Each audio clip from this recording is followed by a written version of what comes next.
Jon Jones is going to be a part of this broadcast on Saturday.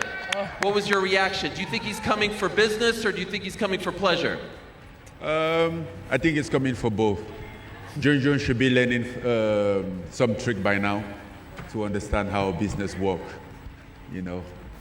And then, if I see him around, I'll give him some advice for business. What does it say about the UFC that they chose not to make this happen or couldn't make it happen? Well, I think they're regretting not making it happen now because there's no way that they could have seen how this one fight would reverberate into creating this entire card and bringing MVP into MMA and Netflix into MMA. I think because when I first sat down in that office and I was lactating, he didn't think I was to be taken seriously, but I'm be taken the most fucking seriously while I'm lactating. And I think it's incredible that you know, Jake and Nikisa, they made it a priority to put the fighters first and to give them, you know, more of the profit share. And you know, I actually get to see some of those numbers now, and it's incredible how giving they've been. And how they really want to showcase the fighters first before anything else. They don't want the brand to overshadow us. They want to showcase us.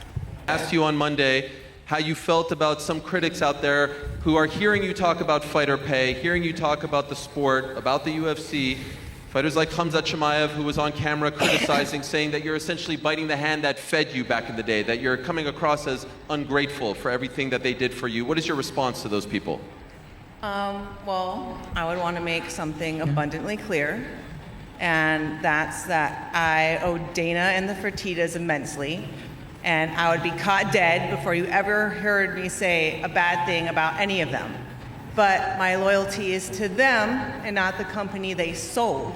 And I do not owe TKO's UFC a damn thing. And fucking Cleft Lip Lincoln is just hating because at his press conference for his fight, people are asking about me and my fight because no one gives a shit about his ineffectual wrestlefuck fests. And people are actually, they can't stop talking about this fight because it's so stacked, and they're actually excited to see me fight because unlike Kumquat, I have 100% finish rate.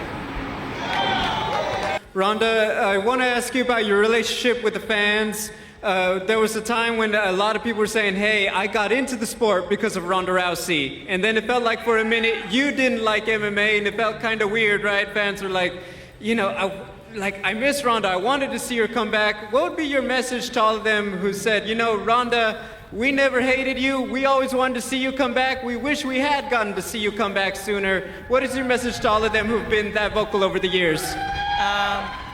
I have so much appreciation, and I'm sorry it didn't always show. And to have your support, you know, continue throughout the hard times and be back now throughout, I think, the beginning of the good times. It really means a lot, you know. There's it's nice to see that people aren't all, you know, just jumping on a bandwagon, are actually there for good, and there's some substance there, and it's not just, you know, shallow and like, you know, fake love. So I appreciate seeing that there's some real love there too. I heard someone say recently that they felt like you were chasing the money and not greatness, not legacy. What is your response to people who are saying that with your placement on this card? That was Kayla again, wasn't it? I'm trying not to, you know, It's okay. She wasn't very happy with me last time asking that question, but, you know, just trying to ask the questions that the fans want the answers to. Well, I would say that this is professional fighting, and there's no such thing as discount greatness in professional fighting. The biggest money fight is the biggest fight, period. And we obviously have very different definitions of greatness. Mine is making history, having a cultural impact, and influencing the future of the sport. I've already won a record 8 consecutive title fights. There's nothing left for me to do there. So now, me and Gina are smashing the record for the most women have ever been paid in combat sports. And who's to say we can't parlay the success of this to me and her making a genre-shattering martial arts film on Netflix after this. Who says the success of this fight can't create the rival that UFC needs and give fighters the bargaining power that they've never had?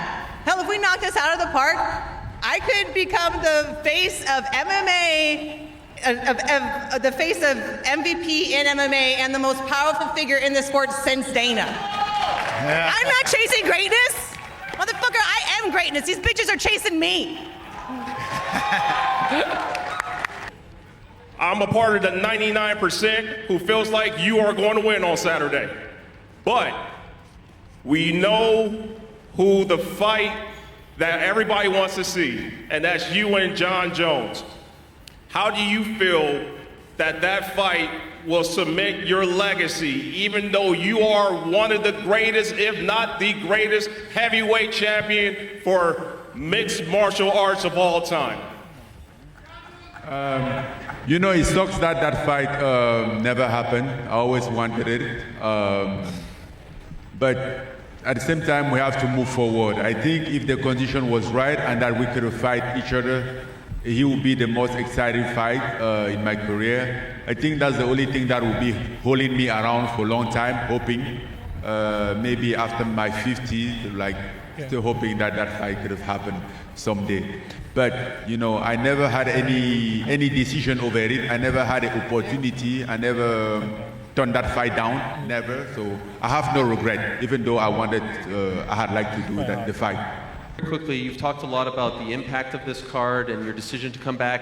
Will it be all for naught if you don't get the most important thing on Saturday, and that's the W?